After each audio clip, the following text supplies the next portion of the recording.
शर्मा जी। हाँ दूध। हाँ अच्छा।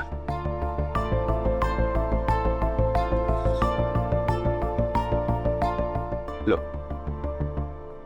अरे शर्मा जी, इतने छोटे पतीले में 2 लीटर दूध कैसे आएगा? बड़ा बर्तन लेके आइए। 2 लीटर दूध?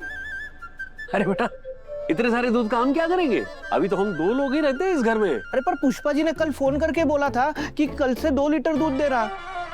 क्या?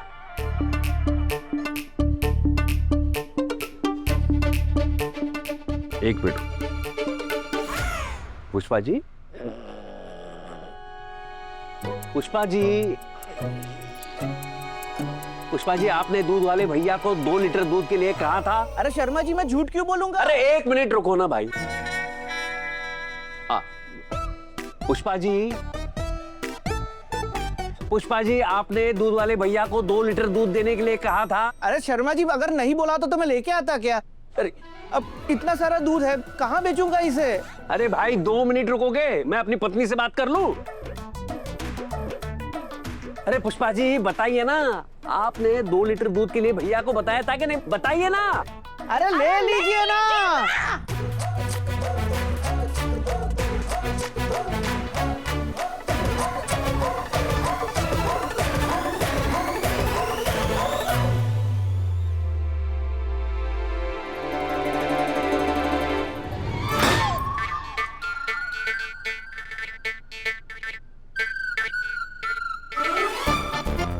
लो।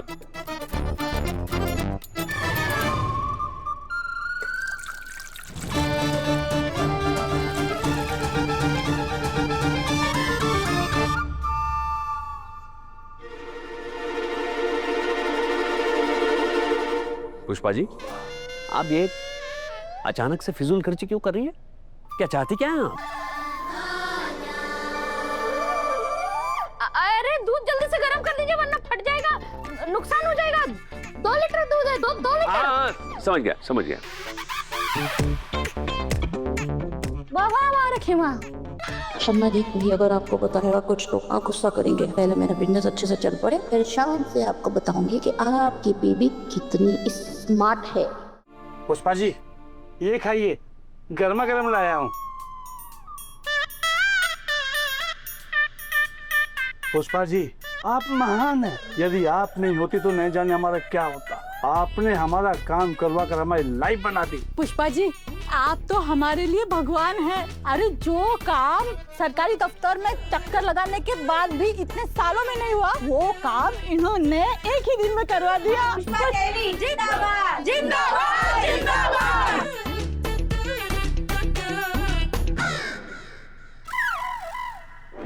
अरे पुष्पा जी, क्या कर रही हैं? किस सोच में हैं आप? जल रहा है।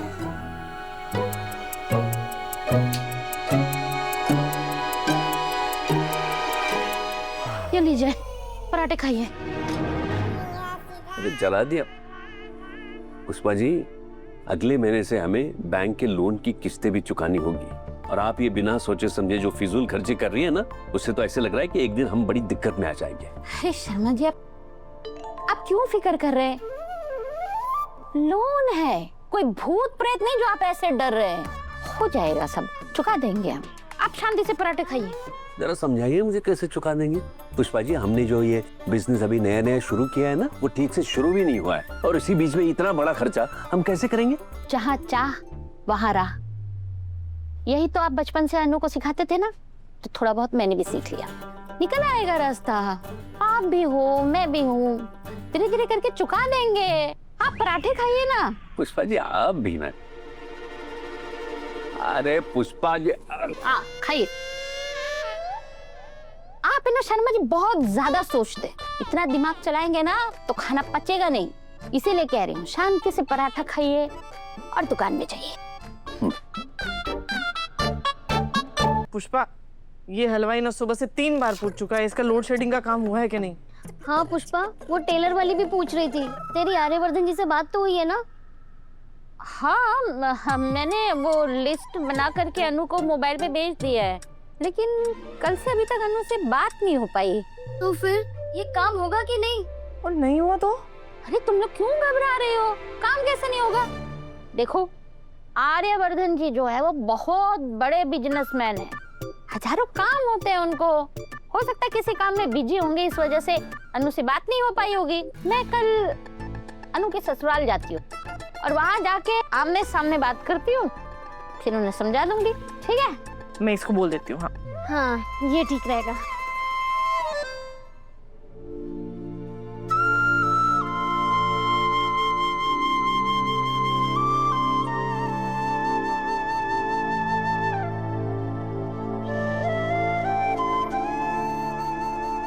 गोपाल अंकल, अरे नील, आप यहाँ अपनी साड़ी की नई दुकान शुरू करने वाले हैं? अरे हाँ बेटा, ये जगह किराए पे ली है। त्रिपाठी जी का दिल सच में बहुत बड़ा है। मुझे पता है कि आजकल मेरे पास पैसे की तंगी है।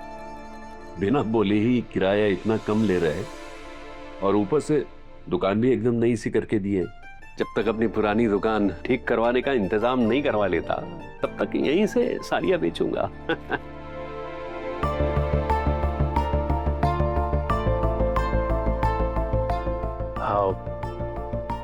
अंकल, मैं आपसे कुछ मांगना चाहता हूँ।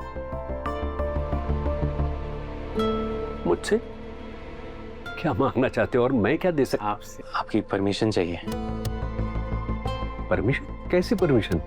अंकल, अगर आप बुरा ना माने तो ये साड़ी के बिजनेस में मैं आपकी थोड़ी सी मदद कर सकता हूँ।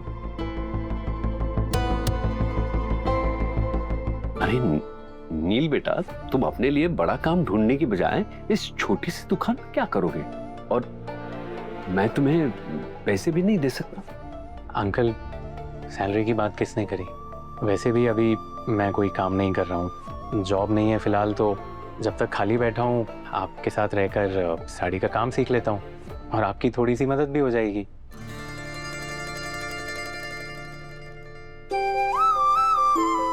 ठीक है नील बेटा, तुमने अगर ये सोचा है तो यही सही। कल से हम दोनों काम शुरू कर देते हैं। बिल्कुल अंकल।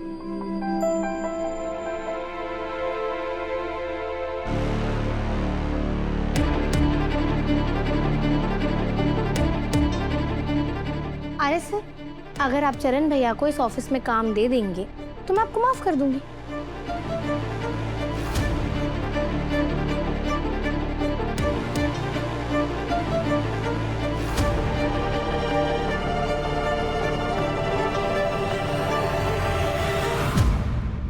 अनु, तुम जानती हो तुम क्या मांग रही हो? तुमने इसके बारे में ठीक से सोचा भी है? एक सेकंड सर, मैं बहुत सोच समझकर ही आपसे ये बात कह रही हूँ और मैं दिल से चाहती हूँ कि चरण भैया इस ऑफिस का हिस्सा बने। और बाकी आप तो ये बात जानते हैं कि हमारे चरण भैया कितने स्मार्ट हैं। अनु, मैं जानता हूँ, लेकिन ऑफिस में काम करना एक अलग बात होती है।